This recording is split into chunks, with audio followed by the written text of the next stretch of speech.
Hello, everyone, and welcome to this episode of Pod Save Chocolate. My name is Clay Gordon. I'm your host, and today we're going to be doing a deep dive into a very recent article published in the New York Times called "The Only Bars Worth Buying." And we're going to, as I say, we're going to do a deep dive into what that means. But before we get there, what I want to do is I want to remind everybody that this episode of Pod Save Chocolate is sponsored by the members of the Chocolate Life. If you're not a member of the Chocolate Life, you can go there. This is the homepage right now, and you can click on the join button.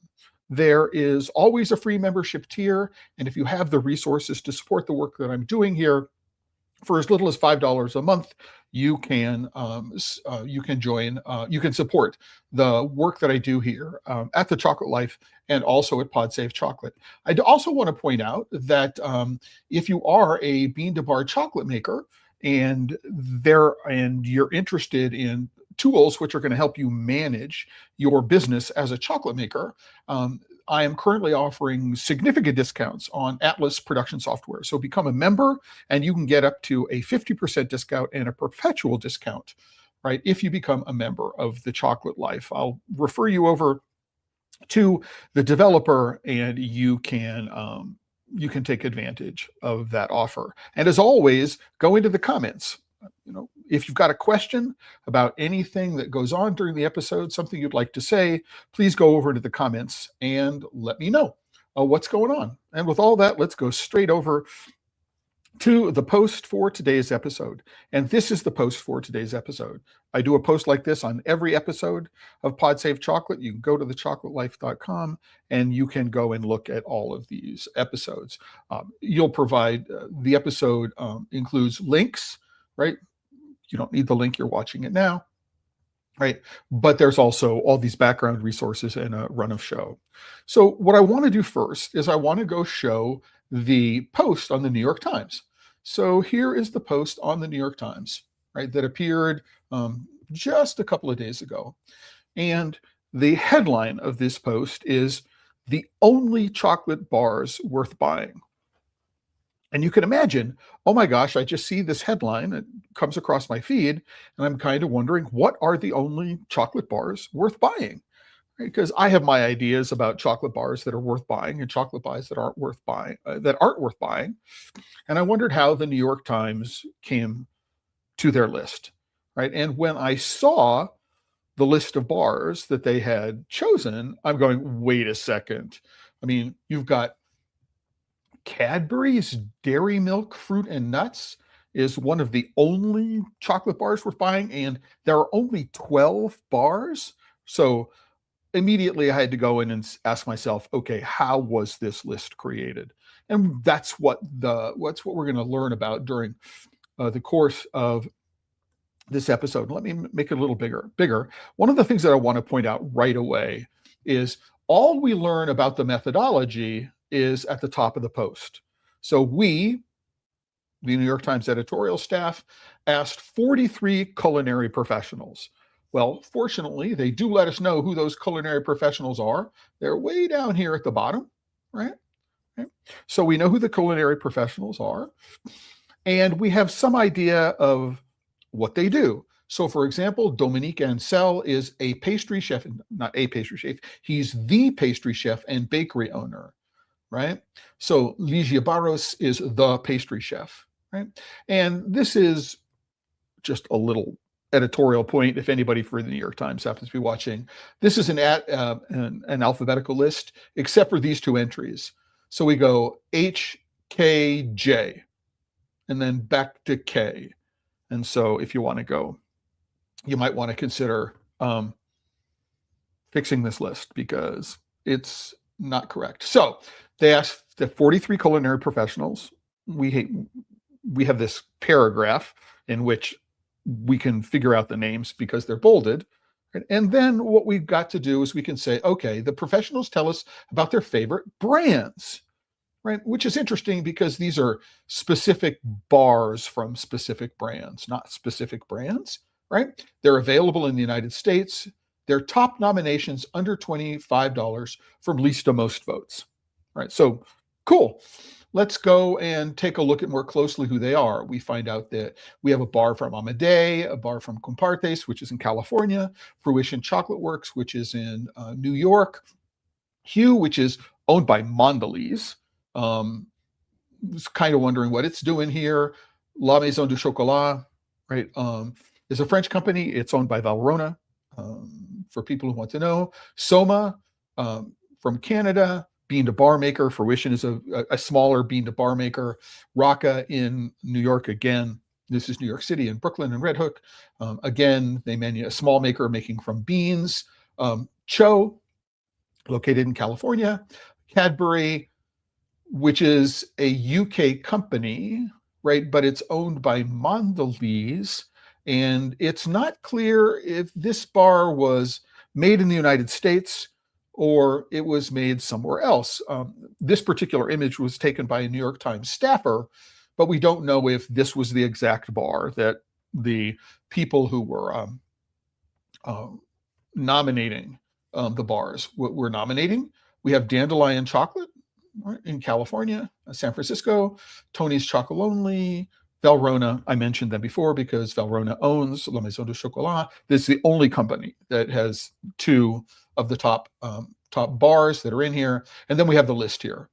And so I'm going, what do we know? So what do we know? All right. So we know that all of the bars, let's make this a little bigger so you can read it. All right. All of the bars must cost under $25, right? All of the bars must be available in the United States. At least 2 of the 43 contributors must have nominated it. And again, I'm making an assumption here, and I'm sort of really, really curious about this now that I think about it, is about the confusion between brands and bars. Are we really talking about they nominated the brands and the editors picked bars? I don't think that's the case, and I'll tell you why. So at least 2 of the 43 contributors must have nominated it. So one question that I have, jumping ahead of my thinking about this, is, were these just blind recommendations? Somebody called up or emailed 43 people and said, recommend bars that you think are worth buying, as long as they're available in the United States and they cost less than $25. And each contributor would just nominated things off the top of their head. There was no coordination about, or no other information given, right? And were they asked about brands or were they asked about bars? I think bars, right? Even though it says brands, but we have no idea what's going on, right? Each nomination must be a favorite brand of the contributor. This should be a question mark. I'm getting ahead of myself. We also know that the interviews were edited and condensed, but we don't know anything about the interview process, right?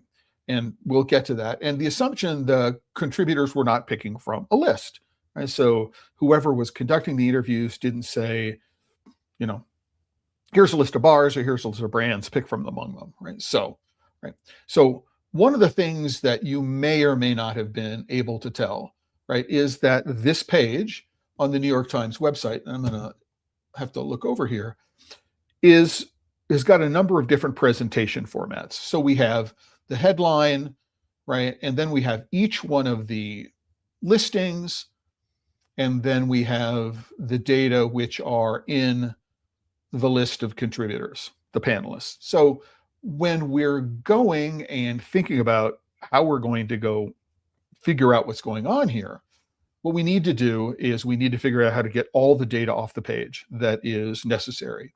And the next thing I do is I talk about how I did this. So I used an LLM, and I was able to, so I copied and pasted all the data about the panelists. I used for this a user interface called Zoe, which has access to an LLM. And I was able to, in the course of a couple of different steps, copy all of the information into a CSV file, right? And I grabbed the name of the winner, the name of the country, the price, the votes, if there was a comment associated with it, who the commenter was. And this is just the list of bars. There's a separate table in which I have the list of contributors.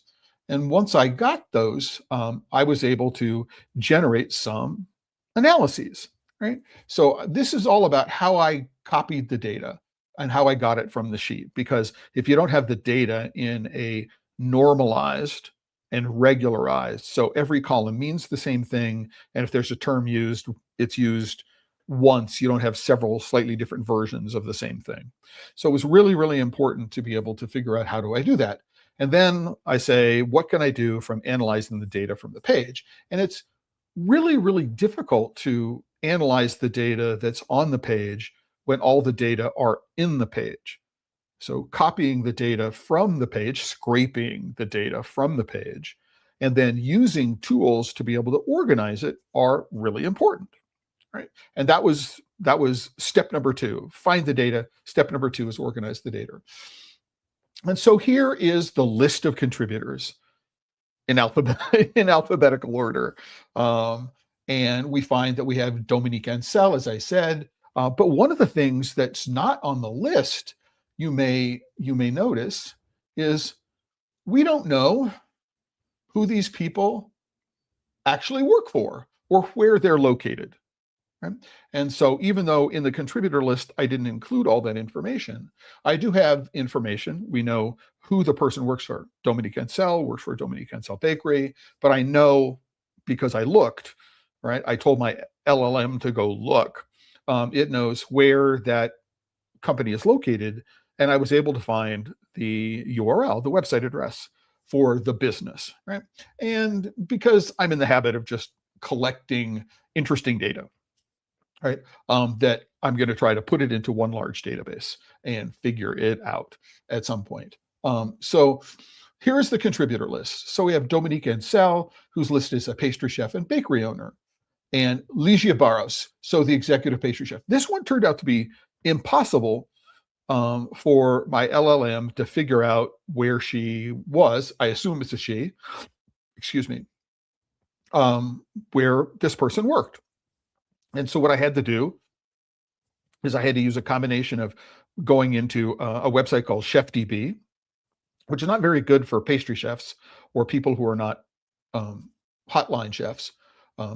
But I also went to LinkedIn, and then I performed just generic searches using DuckDuckGo, which I use instead of Google. So I was able to find out that Ms. Barros worked at Rosewood Hotels and Resorts, right? Again, Youssef Boudarine, very, very difficult to find for the LLM to find. So I had to go in and find out that, right, they were the pastry chef and owner at J'adore Pastry. And again, in another column, which I'm not presenting here because it was not relevant to this discussion, on the top, but I may add it in later. So I have who all the 43 contributors are, and they are in alphabetical order. You may notice that some of the names are in bold here. And if a name is in bold, it means they contributed a comment about, or the editor of the piece took the comment from this person and added into the page. And we'll get to that. But it's interesting, right? So we have a broad range of contributors in terms of their backgrounds and expertise. So people may know Dominique Ansel. He was the person in New York City who started the cronut craze. Many of these people are people I know vaguely from their names and backgrounds, although some of them are extremely well known. Emerald Lagasse, all right, is in the list. Todd Masona. Todd Masonis is one of the founders, one of the co-founders of Dandelion Chocolate. Kate McAleer is with Bixby Chocolate in Maine. So we've got a couple of names that I think anybody in the chocolate world would recognize. Nancy Silverton, I mean, I think of her as being known as being a bread baker for her bakery, if I'm correct. A La Brea bakery may be the case. So we have this list of people. And so what can we know about them? So from the presentation on the page, all we have are these phrases, like the pastry chef and bakery co-owner, right? But by going through and doing some additional work, and again, this is where LLMs can be very, very helpful. You can say, go find me the place where all of these people work and the websites for those places. And then you can come back 15 minutes later and you'll find out, oh, right, it was able to do all of them, it was able to do none of them, and you can sort of work from there. And in this particular case, I was unable, given like these descriptions, Lucia Marino Casablanca as the pastry chef and bakery co-owner, right? Was I able to go and find the name, then this name, Lucia Patisserie, and the URL? And the answer is, of the 43, there were about a third of them. So somewhere 14, 15 or so, where I had to go in and do the work manually of finding out what the name of the business was. And you'll find that particular when it says alum. So we know that Orlando Soto is the pastry chef. Now, is he currently at Le Bernardin? I don't know. And in a list like this, people move around. And so this is a snapshot of what I was able to find this time. But it gives you an example of how challenging, doing this work can be. So Esteban Silva is the pastry chef, currently the pastry chef at Quince. He's an alum at Quince. Don't know the answer to the question, and this data does not exist in the page. I'm kind of wondering why. Now, for many of these people, they might be owners, in which case they can make a decision about to say, oh, I'm the pastry chef at Quince, or I'm, Lauren Tran, I'm the pastry chef and owner at Bond by Lauren. I could make the decision that I am going to officially mention this. It may be that there is a PR person or a policy that says, you're the pastry chef here, but for some reason or another, we don't want free promo. I don't know what's going on, but we have an idea about who these people are, right? And where they work. We have not only the names of the companies where they work, but in the data that I have, know where these people are, where these businesses are located, except for independent, right? So, and sometimes I know that they are if they're an independent or a consultant, they're in California, but I don't know where in California. So this is an example of just like, oh my gosh, I want to find out what's going on. And the why of this is a very, very provocative title, right? The only chocolate bars worth buying. Is this clickbait, right? And the answer, just straight up spoiler alert, yes, this is clickbait, right? You have something that says, I'm the New York Times. I'm in this How to Be Cultured section of the New York Times, in the food part of How to Be Culture. And there is this headline, the only bars worth buying. Oh my gosh, that's quite a claim. And you get there and you find that, it includes Cadbury Dairy Milk. And you're going, what the actual, right, is going on here? And so I'm just trying to deconstruct it. And I want to point out that I did mention here, the name of the author is on the page. I'm not outing the author. It's on the page. You can link to the list of articles that they produced, and they have a LinkedIn profile. So here's the LinkedIn profile for the person. Again, this is publicly available. If you were to go and do the research, I'm not outing anybody. This information is publicly available. And what you'll do is you'll find that the person doesn't appear to have expertise in writing about food or chocolate. And so number one is, did Mackenzie, is her first name, and I'm using her because she self-identifies as her, as a girl, in places. And I did a little bit more research than just look at LinkedIn. And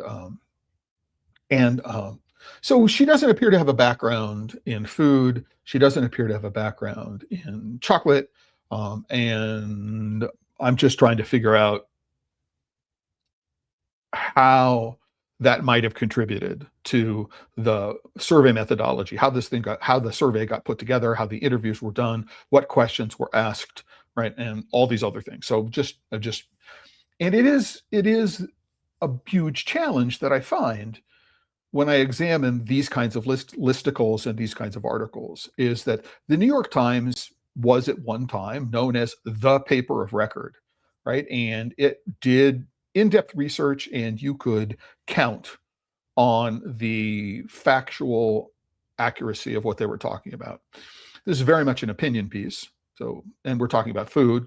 So there's going to be heavily opinionated, but there are a lot of people who are going to go look at this who don't have a lot of experience looking at chocolate, um, and who are going to say, oh, here are the only 12 bars worth buying, right? And I think we have to push back against that. And so what can we learn about the methodology? What can we learn about the products that are being presented here?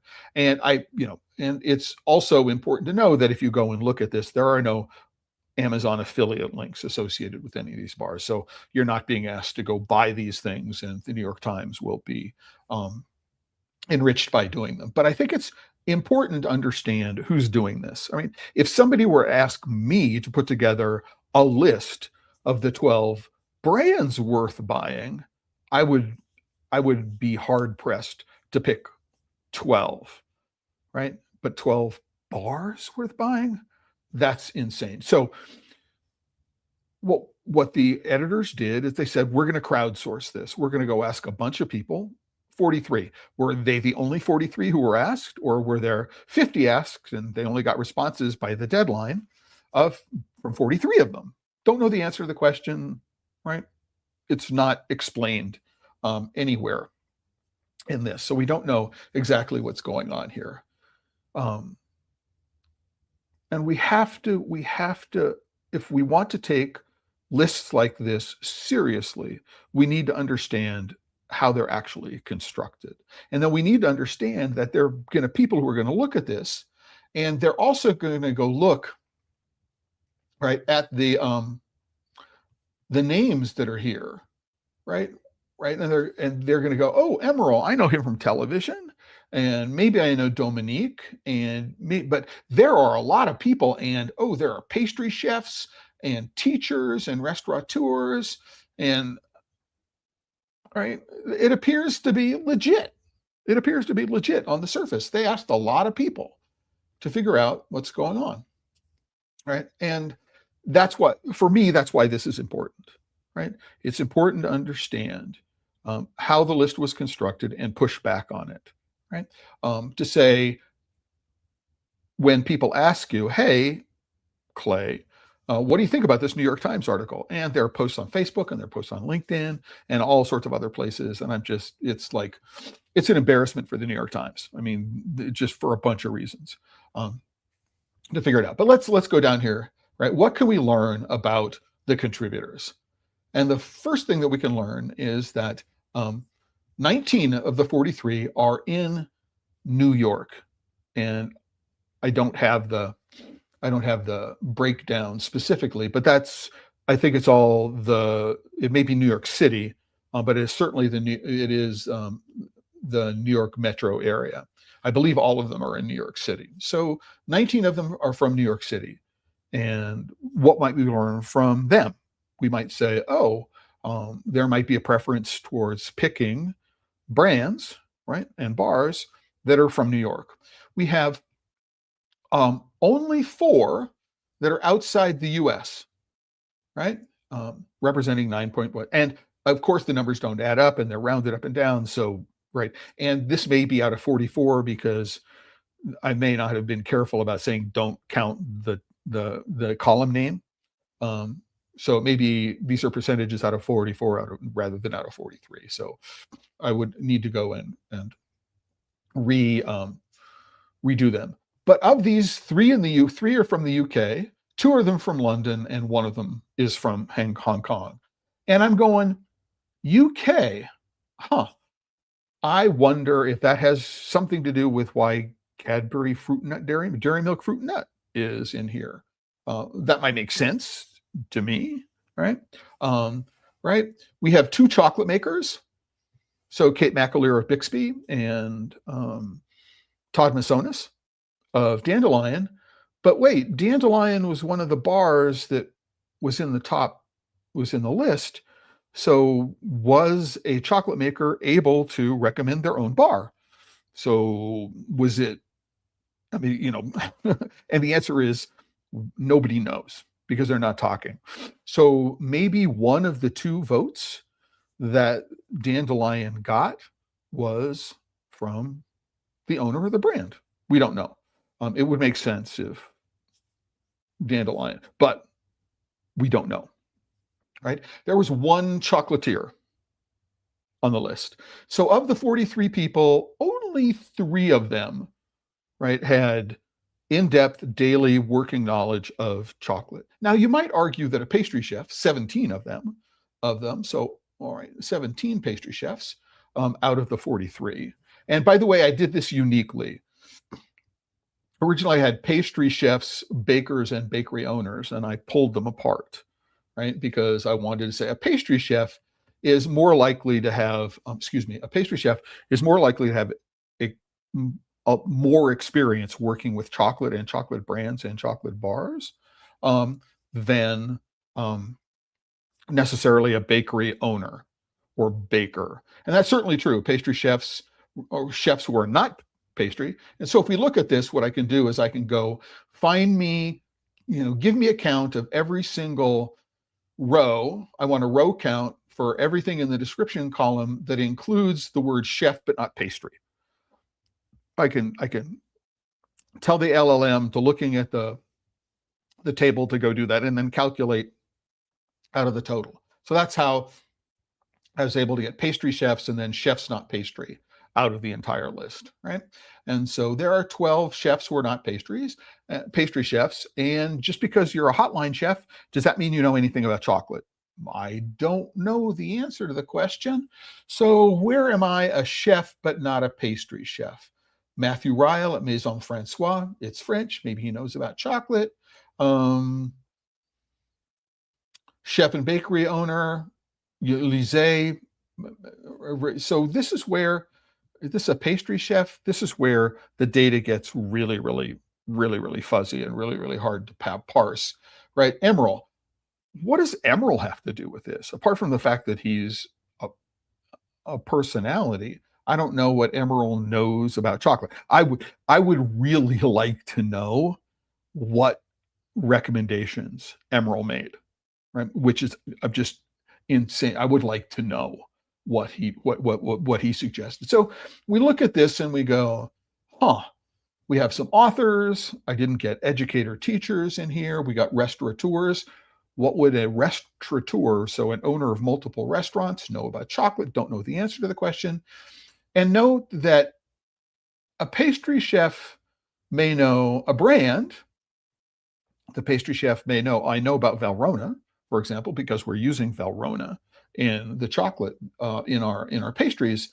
But what do I know about a chocolate maker brand retail chocolate bars? There's a disconnect there that I don't understand, and it's not explained. So we don't have enough data. And so number one is that 43 is a weird sample size. We don't know how they arranged that. We don't know what questions they were asked. We don't know if they were asked to recommend one bar, if they were asked to recommend 2 bars, or if they could recommend as many bars as they wanted. Right? And without knowing all this stuff, these statistics, I mean, it's a very, very small sample size, but I would not expect, there's so much noise in this that I would not expect that this would hold up, right, across a larger section of the population. But what we're being asked as readers is to accept is that the people we ask to make recommendations are experts, and you should trust what the experts have to say, right? Because these are experts. And we have pastry chefs, and we have chefs, and we have chocolate makers, and we have chocolatiers, and all these people should know about chocolate, and therefore you should rely on what it is that they have to say.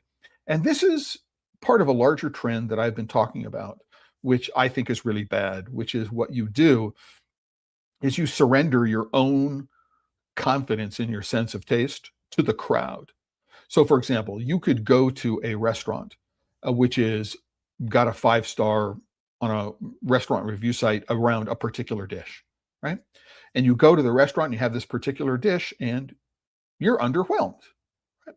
So you're wondering, is there something wrong with me? Everybody else loves it. I don't like it, right? Is there something wrong with me?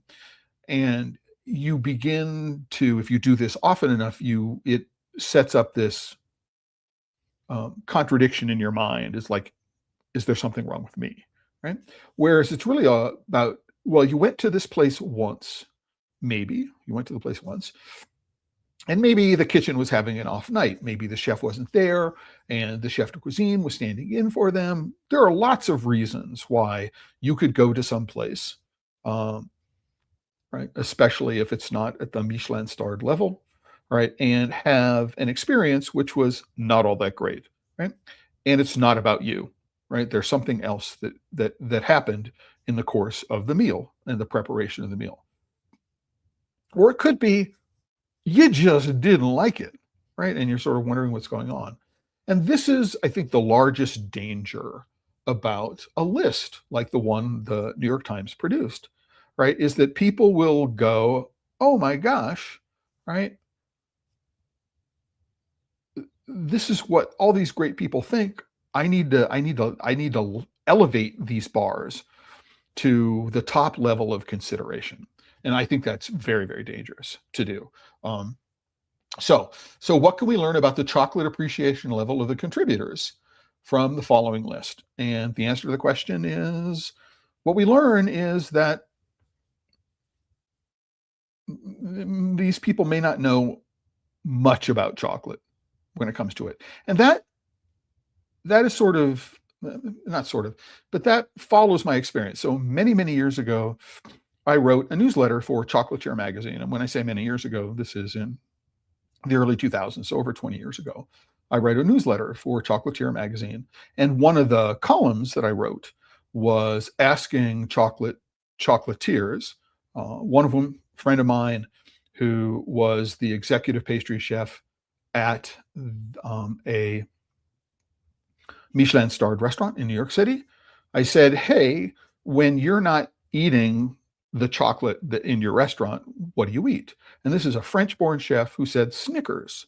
And that was, right, number one, French tend not to like peanuts, number one. But number two, I thought it was interesting that, his go-to chocolate candy consumption was a comfort food. It was interesting. And then I asked another one who was executive pastry chef for a Jean-Georges Vongerichten restaurant, and I was told Maltesers, right? And so for me, that's interesting, but it also makes me say that the recommendations that these chefs are making are sort of in line with that experience, even though it's 20 years later and the chocolate world has changed incredibly in 20 years. Right. And that these are the kinds of responses that we get. And also, again, we don't know the parameters. The only parameter is under $25 and available in the United States. Those are the substantive factors that we've got. So let's go take a look at what goes on. So we have, and these are in alphabetical order, I believe, by number of votes. Right. So we have the Toscano Black 70% from Amade. Right. There is a prices of $9. And it got 2 votes, but they did not provide any comment from any of the review contributors. Right. So it got 2 votes. A wild cherry bar from Compartes. You can go and look at the page. The link is on this page, but you can go and look and you can go say that. So we have Compartes there in Los Angeles, the Los Angeles area. They have a bar. It got 2 votes. Fruition Chocolate Works, which is in the Hudson Valley. So it's about an hour north of New York City. Their spring salted dark milk, 50%. It got 2 votes. Hue, their simple dark bar, for $2. And here's where we start again having some disconnect in terms of what's going on. So there's no qualification about, it seems to me there's no qualifiers on what the contributors were asked to recommend. So Amade, been around for a while. It was known especially for their Chihuahua bar, like 2003, 4, 5, as being one of the best chocolate makers, one of the most highly decorated or awarded chocolate makers in the world at the time. And Compartes, so they make their own chocolate, right, from beans. Compartes is buying couverture, so they're a melter. Fruition is a chocolate maker, so they're doing, from the bean chocolate making. In Spokane, New York, Hue is owned by Mondelez. So this is a company that's owned by a giant conglomerate. It is, an industrial chocolate maker. And so, oh my gosh, what's this doing here? Right? Right. And are people rating these just because of taste? Or are they asked to consider any other factors like, oh, is it sustainable? And what does all that mean? So just way, many, many questions. Right. So a couple of so Kurt in Boulder says Thomas Keller likes In-N-Out Burger. Yes, and I saw him hawking an energy bar, right? And energy, a hydration beverage for the workers in his kitchen. It's like, exactly right. And I don't know, Kurt, but if you have tried any of the Keller Monty chocolate bars, I'm not impressed by any of the things he's done. The olive oil flavored chocolate bars, which is I've done another thing. Is like if olive oil is in the recipe, right, then it's not legally chocolate. And why is Thomas Keller labeling his bars chocolate bars when they should be chocolate flavored with olive oil or olive oil flavored chocolate? Because that would be legal in terms of that. But there's yes. And and I think, Kurt, that part of this is might be that when they leave the kitchen, they're looking for something that is comforting, right? And things like In-N-Out burgers. I mean, I think if you have to like a burger, In-N-Out burger may not be a bad choice. I don't eat much fast food, but it kind of makes sense. And I kind of wonder how that dynamic is playing into some of these choices. From Kathleen Ryan, the Fruition Bar is excellent. Can't believe it only got 2 votes. Well, Kathleen, you've hit on the core, right? Because I don't think that people are asked to say, here's a list of 50 bars, pick 3. So if you have 50, choose 3. We have a number of different ones. And because, right, then yeah, it would make sense if there were 50 bars, and that I would think that anybody who's knowledgeable about chocolate would pick a Fruition bar over Cadbury Dairy Milk Fruit and Nut. I mean, it just makes sense to me. And in my list, Cadbury Dairy Milk Fruit and Nut wouldn't even be on the list in the first place as for consideration, right? It is this is an artifact. This is statistical noise. This is because the survey methodology is flawed from the beginning. Let me go talk to 43 random people, even though they all might be in the food industry, and have them recommend 3 bars. And let's find out what the overlap is between all of these things. And then let's elevate them as, because we talked to 43 culinary professionals, these are the only ones worth buying. It makes 0 sense, right?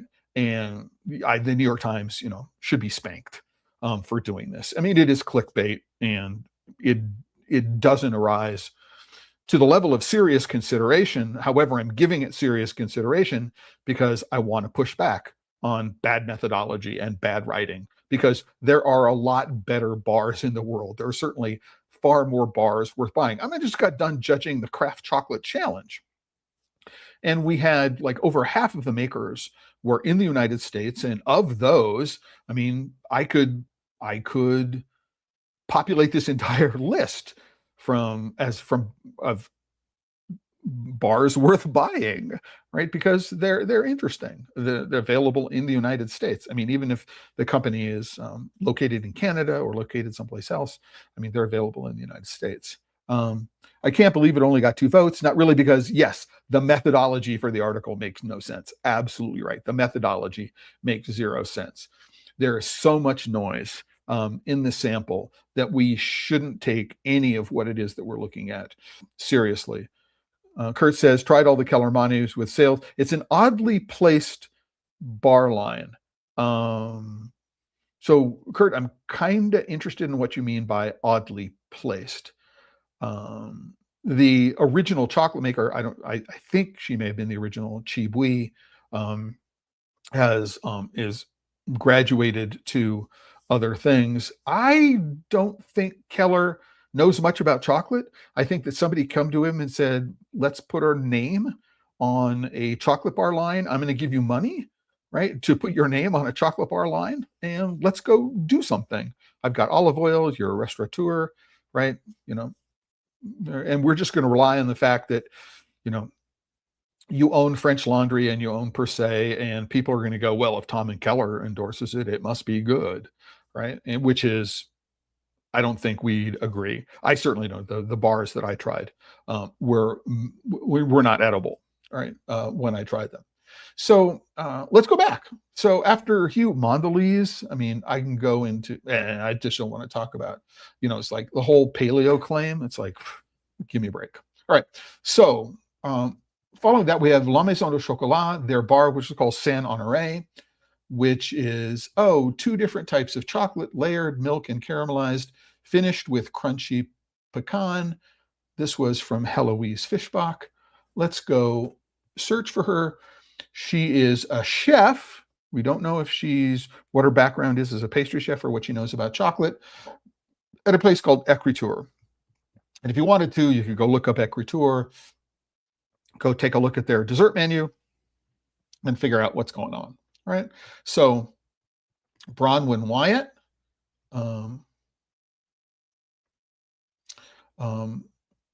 right, recommended the Soma cacao fruit pulp. Now, Soma is a company whose work, I believe, could belong on a list like this. I don't know this particular bar. I haven't consumed it.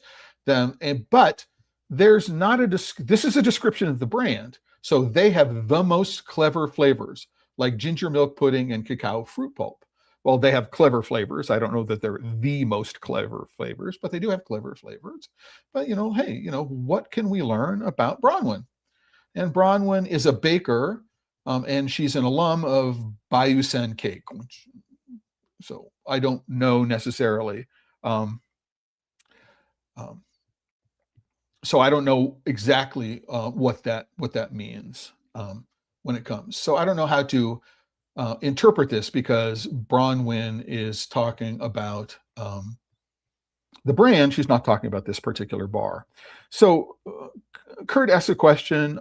All the quotes have the tag courtesy of the brand. Not all of them. Most of them do. And that is my interpretation is that is the photos are courtesy of the brand. If I look at how they're organized, it's the photos of the courtesy of the brand. And so let's go take a look at that. Scroll up to the post.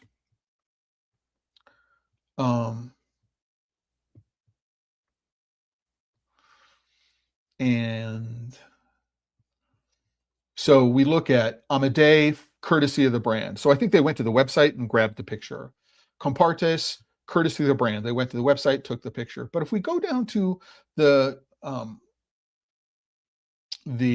Cadbury, all of a sudden we have a photo credit.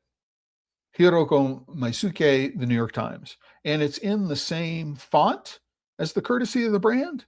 And so what that suggests to me is that this is a photo credit more than anything else, although it doesn't say photo, courtesy of the brand. So it's pretty weird in that respect. But let's go take a look at it. That's how I interpret it. Maybe you have another interpretation, but that was the way I thought about it. So let's go down. So the Soma cacao fruit pulp as a brand, I believe it belongs in the top list. Certainly Fruition does. Amade is well known. Compartes, I'd have to go look at the number of people from Los Angeles. I believe Nancy Silverton, if it's the person I'm thinking of, with La Brea Bakery is in the Los Angeles area and may be familiar with La Brea. And we can't, this is part of the noise. We don't know, we can't do any real analysis because we don't know what they recommended to say, oh, is it because this person is a friend of mine? Right, the maker is a friend of mine. They're right down the street from me, and I'm familiar with them, and I'm going to recommend them because I love them. None of that, right? Is we don't have access to any of that information, right? Raqqa, nobody commented about the Raqqa. I mean, this is sort of interesting. You had 43 contributors, and you couldn't get one sentence from any of the contributors about any of. It's like that makes zero sense whatsoever. Right? So here we have the Cho Dark and Salty, Tyler Malik. I need to go find out. Owns an ice cream shop, and he's the co-owner of an ice cream shop. He's an author of Cookbook Salt and Straw, amazing ice cream. So he certainly knows about ice cream. But his comment: the beans are harvested at peak ripeness. Right, and I'm going, well, the pods might have been harvested at peak ripeness, but then they need to understand, but Tyler knows nothing about post-harvest processing. How were they fermented? How were they dried? Now, I happen to know the chocolate maker at Cho. His name's Brad. I've known him for well over a decade. It could be much, much longer than that. He came from Scharfenberger before he went to Cho, and he does great work, right? But there is a long road from harvesting the pods to making a chocolate. And so what does Tyler know about the chocolate making process? Based on this comment, I don't think he knows much, right? But we've graduated from the 1, 2, 3, 4, 5, 6 entrants that got 2 votes out of 43, 2 votes out of, so we have 43 contributors, but how many nominations were there? Were there 100 nominations, 120 nominations? These are the top ones. Who knows? All right, there's a lot of questions. One thing I did notice is sea salt, salt, and salt, right? Salted dark milk. And so it looks like the people who are or who contributed recommendations like salty chocolate, which is just a thing I noticed. At the Cho Dark and Salty, now we're at 3, 3, and 3. Now, these are in the order that they're presented. So Raqqa, Cho, Cadbury, and they're in price order here. So this is, but they're not in price order for the 2 votes. So they're not in alphabetical order. And so Raqqa, Cho, right? So they may be in alphabetical order. Cadbury got 5 votes.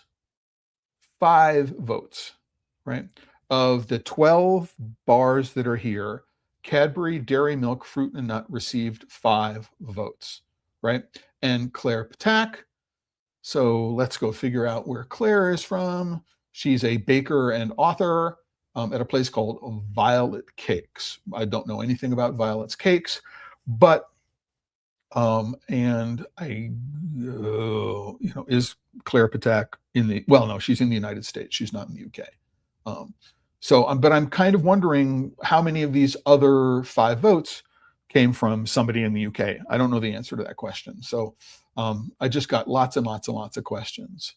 So Dandelion, Costa Esmeraldas, they got 7 votes, right? And Rich Creamy and made some of the best cacao beans. I would have to go look at who Sana is and her background in chocolate and understand what's going on. 7 brands. This may just be brand recognition. Dandelion Chocolates, they've published a book, and that book may be aware. And so I don't understand how all of it gets put together. And Dandelion. So I'm guessing that at least one of these votes was from Todd Masonis. Todd Masonis is on the list of contributors, and he works at Dandelion. And was that allowed? And should we discount this and take it to 6? Right? Because, of course, Todd, if he's given the opportunity, is going to recommend one of his own bars. Tony's Chocolonely. right, gets 9 votes. Oh my gosh. Of all the bars out there in the world, Tony's Chocolonely is made by Barry Callebaut. And it has, even though Tony's might have their own cocoa supply chain, they are connected to Barry Callebaut when it comes to the ethics of sourcing and production. They cannot separate from them. And I wouldn't put Tony. So I don't know if this was just about taste. And I mean, this 70% dark. I mean, did 9 people vote for this particular bar? Right. I mean, there are other bars. They're like, when I was eating Tony's, they used to have a licorice inclusion, a caramelized licorice inclusion, and it was my favorite. At the time, I stopped buying them and stopped recommending them many years ago. And then the number one recommended bar is the Valrhona Mangiare. So right, with 10 votes, right? And that doesn't surprise me. If we take a look at the list of people, right, who contributed, and we look at the background, pastry chefs, 17 of them, right? Even though only one of them, Dominique Ancel, is obviously French from this list. If these people went to pastry school at any time, anywhere in the world in the last 20 years, they would have grown up on Valrhona and Mangiare in particular. And so it is hardly surprising to me that it's the number one recommended bar just because of the bias, pastry chef, just because of that aspect of the of who the contributor pool was. I don't know that for a fact because we don't have access to any of the underlying recommendations, but that doesn't surprise me given this, right? So we have 6 got 2 votes, 2 got 3 votes, and then we have 4 that got 1 vote for 5, 7, 9, and 10. And so that's where so it's really a list of 1, 2, 3, 4, 5, and then 6 co-equal at 6th position, not the 12 bars. That's the way I would think of it, right? And so I am unhappy with the way this list is put together as somebody who tries very, very hard to understand what chocolate is all about. So going back to Kathleen, great point. Read the comments on the grid you're showing. Most of them make no sense. Well, there are 2 ways in which they don't make sense, Kathleen. I just want to say one is that at least one of them is about the brand, and most of the other ones are about the specific bar which is being recommended. So Soma, it's about the brand. Ooh, they have clever flavors. A lot of companies have clever flavors. The wild cherry compartes is a clever flavor, right? Fruition does a lot of clever flavors, and so there is that, right? But they make no sense, Kathleen, I would suggest, because the people who are contributing the comments only have a superficial knowledge of chocolate, right? To say that Cadbury Dairy Milk Fruit and Nuts has the perfect combination of fruit and nuts, right, suggests to me that they haven't tasted around, because there are a lot of other bars that I have tasted which I would prefer in a heartbeat that contain fruit and contain nuts. I would prefer in a heartbeat over Cadbury Dairy Milk. And that's before we even talk about the fact that they're owned by Mondelez. And Mondelez is not a good actor when it comes to paying farmers, cocoa farmers, a living wage for the work that they do. So let's cut through this list in a bunch of different ways. Another issue that you're seeing, again, Kathleen, so thank you all for the comments. If you're watching this and you want to throw a comment in, please do. I'll go read it out. Another issue I'm seeing is the Dandelion bar, which Costa Esmeraldas, they make a 70 and an 85. I can't claim to know the answer to that question because I have to say I'm not a fan of 2-ingredient chocolate. And even though I met Todd and his wife Elaine before Dandelion was launched, I organized a chocolate tour of Paris in 2010 during the Salon du Chocolat, and Todd and Elaine came along on that tour. They participated in it. So I've known them before they launched Dandelion. I'm not a fan of 2-ingredient chocolate, right?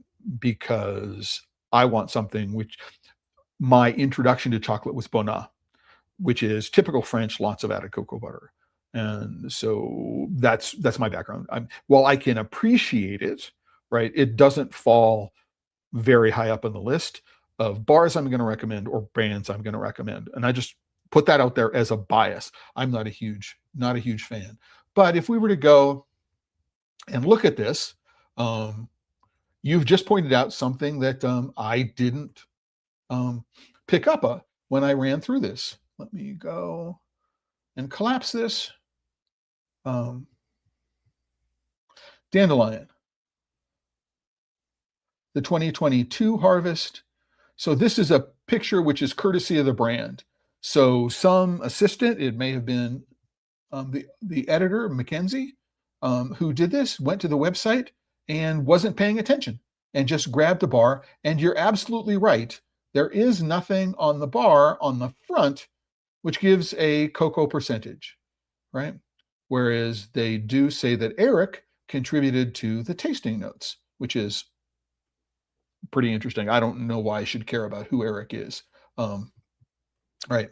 And how he is qualified to write those tasting notes. Another thing is like, right, who are these people and why should we care about them? I don't know. So the dark wrapper is the dandelion 85%. So Kurt, thank you for that. I'm not necessarily reading ahead. I'm not reading ahead. I'm just going in order, as you might be able to tell, that this is going to be the 70% bar, which they're showing here.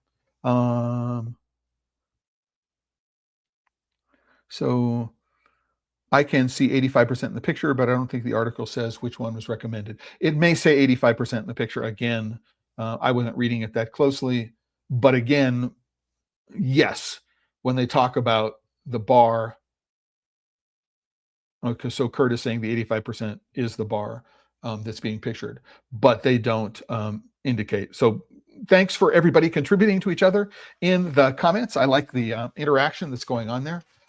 Again, while I completely and totally respect what Dandelion has done and continue to do, because I am not a fan of 2-ingredient chocolate, I don't go out and seek their bars out to taste them. As a professional chocolate critic, if somebody wants me to taste them, I will happily give every bar a chance to impress or disappoint on its own. And I will think about this within the context of a 2-ingredient chocolate as opposed to a 3-ingredient chocolate, as opposed to other styles of chocolate. And so I will do that, but I don't follow Dandelion. So what we have here is a list of 43 people.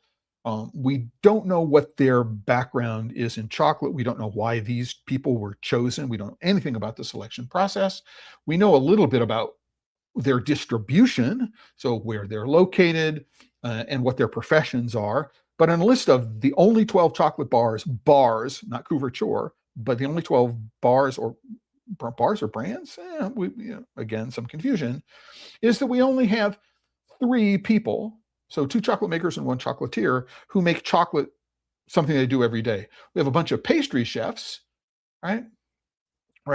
But pastry chefs are not necessarily experts in chocolate. If they went to school studying with Valrhona, because Valrhona underwrote the chocolate selection at where they went to school, then they're just going to use Valrhona because that's what they know, right? They're not, they may, or they're in a group where there's a buying group associated with the restaurant and somebody makes a financial decision that says, we're going to use this chocolate because we get a good price on it, or you can only buy through Cisco, or you can only buy through Restaurant Depot, or you can only buy through a vendor. I mean, and you have to be an approved vendor. There are lots of reasons why these pastry chefs may not know a whole lot about chocolate. So just want to make that point. So the list is confusing. Their composition, so the distribution is confusing. The selection of bars is confusing. Again, we have somebody, right? Bronwyn is talking about the brand. Everybody else is talking about a specific bar, which brings other things into confusion. And when you look at the vote distribution, we have 43 people, and of the 43 people, only 6 different products could gather 2 votes. So statistically, this is completely unusable. Everything gets lost in the noise here. So, right? So, okay.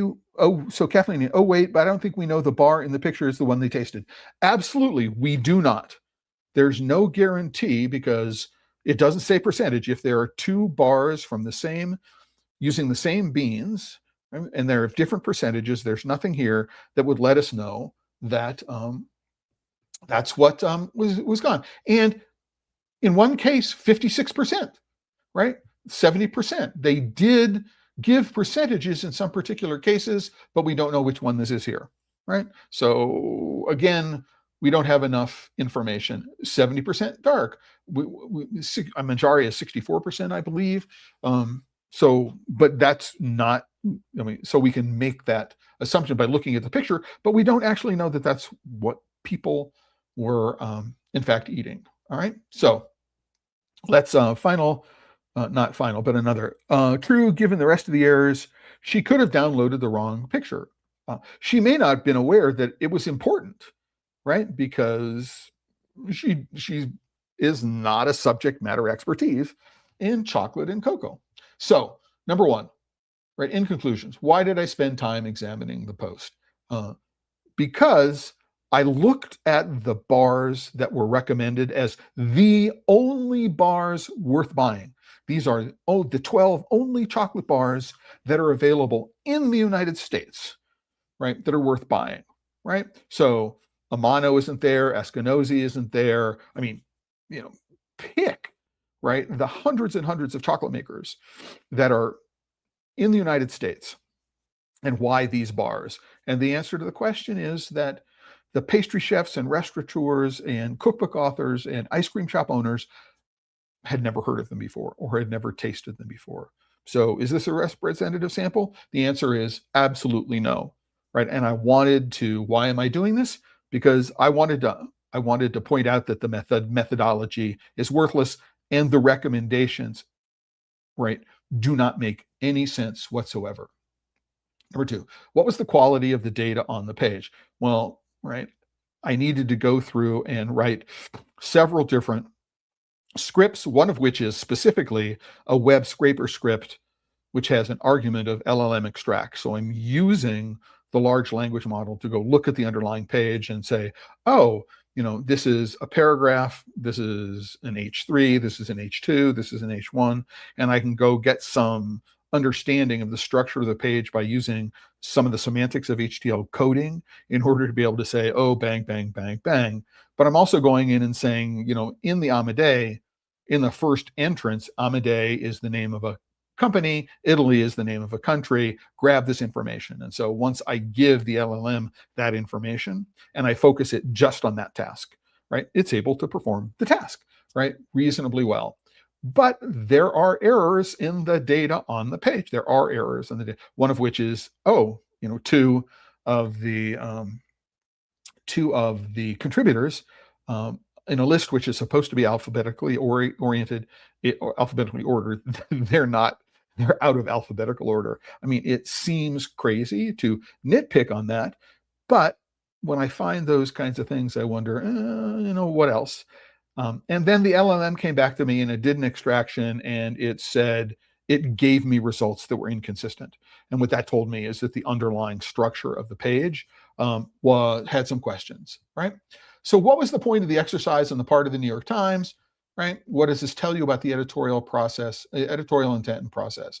I just think that they said, oh, here's an idea for something that might get clicks and might generate some controversy. I think I don't know. It's really hard to ascribe intent, and I don't want to ascribe intent. But I think they thought this was a good idea, right? I think that it was a chance for them to reach out to a number of people that they wanted to maintain good, friendly editorial relationships with, right? And give them a chance to contribute to something. I think that might have been the best intent, and maybe we'll learn something from it. But I can't give them anything other than that. And unfortunately, what happened is that the people who were involved in putting this list together, right? No background in math, no background in statistics that we can see from their background, no obvious knowledge of chocolate, right? By any of them that they could use to construct a survey methodology or an interview methodology that would make any sense whatsoever. And so we do, or to give us any information that would help us understand this. So that they're just sloppy. I think they're sloppy and lazy. They thought it was a good idea and they didn't think it through. I think that's what we can tell from this. Before we go to the next question. So seriously, Clay, why did you assign credibility to the article at the start? I know you lived in New York. The New York Times lost credibility to me many years ago. So the moment I saw, Kurt, taking your question at face value, which I'm going to do, the moment I saw that Cadbury Fruit and Nut was on the list and it was near the top, right? So it had we had 4, 10, 9, 7, and 5. So it was one of the top vote getters. I completely dismissed the credibility of the list, right? However, there are a lot of people, even though you might have dismissed the New York Times as a credible source many, many years ago.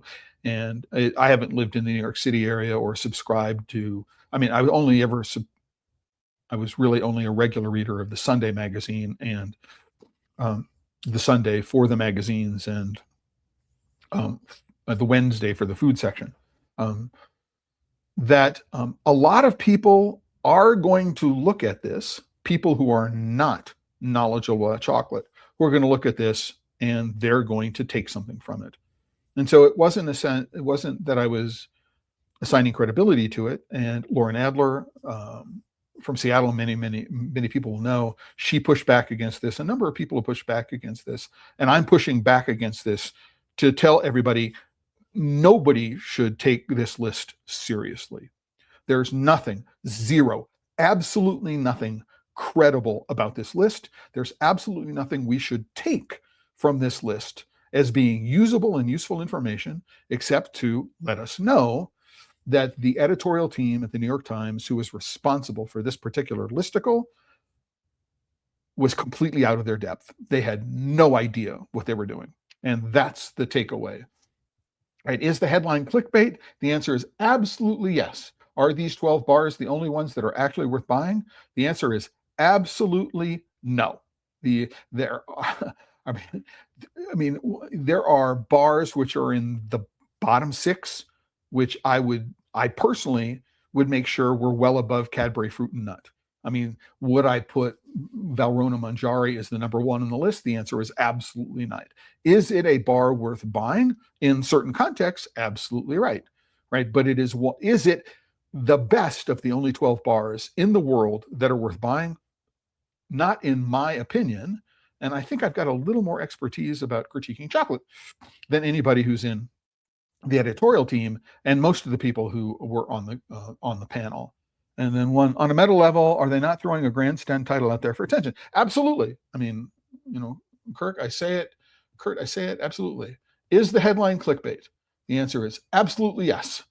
The headline is clickbait. It's designed to get people to engage, and then eventually, I think, to get people to subscribe to the magazine. Because one of the things that is kind of interesting about this page, if we go take a look at it, is, well, right, they want you to create an account. Right? But there are no ads on this page. Right? And I don't believe that there are any links on the page. So price $10, votes $2. So there's no way to go and buy any of these things. So there's no revenue generation from the page that I can see other than to get you to subscribe to a free newsletter and then to be upsold on newsletters that they're going to ask you to pay for, right? And what this does, and I think the detriment to the New York Times is when they say, here are some cheeses to know, nah, right? I don't think so. Sound like a sommelier? Nah, right? Based on this, I'm not going to take any of their recommendations. Wines to have at home, nah, right? Dishes I should try. This looks like uni, right? So I really should try uni. Maybe I've tried it, but so uh, all this does is, as you say, Kurt, is it reduces my confidence in the New York Times as a credible source for this information, right? And that's what I wanted to point out. So this is the post for today's episode. We're past the hour. I want to thank everybody who's been here for the entire time. Point out that this episode of Pod Safe Chocolate, like every episode of Pod Safe Chocolate, is sponsored by the members of the Chocolate Life. You can go to the Chocolate Life. If you're not a member, click on the join button. There's always a free membership level. There has been since 2008. If you do have the resources to support the work I do, there are monthly and annual subscriptions, which support the work I do, paid directly to keep the lights on and things like that. And if you are a chocolate maker and you are a current member, an annual member of the Chocolate Life, and are interested in getting a discount on the Atlas production management software, which I featured in Friday's episode, there are significant discounts. So if you are a Guru member, you can get a 50% discount, which is a perpetual discount. You'll get half off this year, you'll get half off next year, you'll get half off forever, right? Just by becoming a member of the Chocolate Life at the annual Guru member of the Chocolate Life. And you can learn more about what that entails financially. And also, if you want to subscribe or become a member in the month of April or in the month of May, there are some additional considerations. And you can find all of those considerations here on this page, which is on the home page of the Chocolate Life, which is, there it is down there, right? This is the post, right? And this is the live stream for the Chocolate Life, the homepage of the Chocolate Life right now. And with that, I want to say again, thank you to everybody for being here. I don't know what this coming Friday's episode topic is going to be yet. There are a bunch of things which are floating to the top of mind. I will get there. But I will remind you, well, I will say that doing the research on this turned out to be quite a bit of, I enjoyed it. It's something that I like to do. Deconstructing these things and pulling them apart and coming to conclusions is something that I like to do. I enjoyed it. I have fun. And if you're working with chocolate and you're not having fun, you're doing it wrong. Until the next time, everyone, ciao.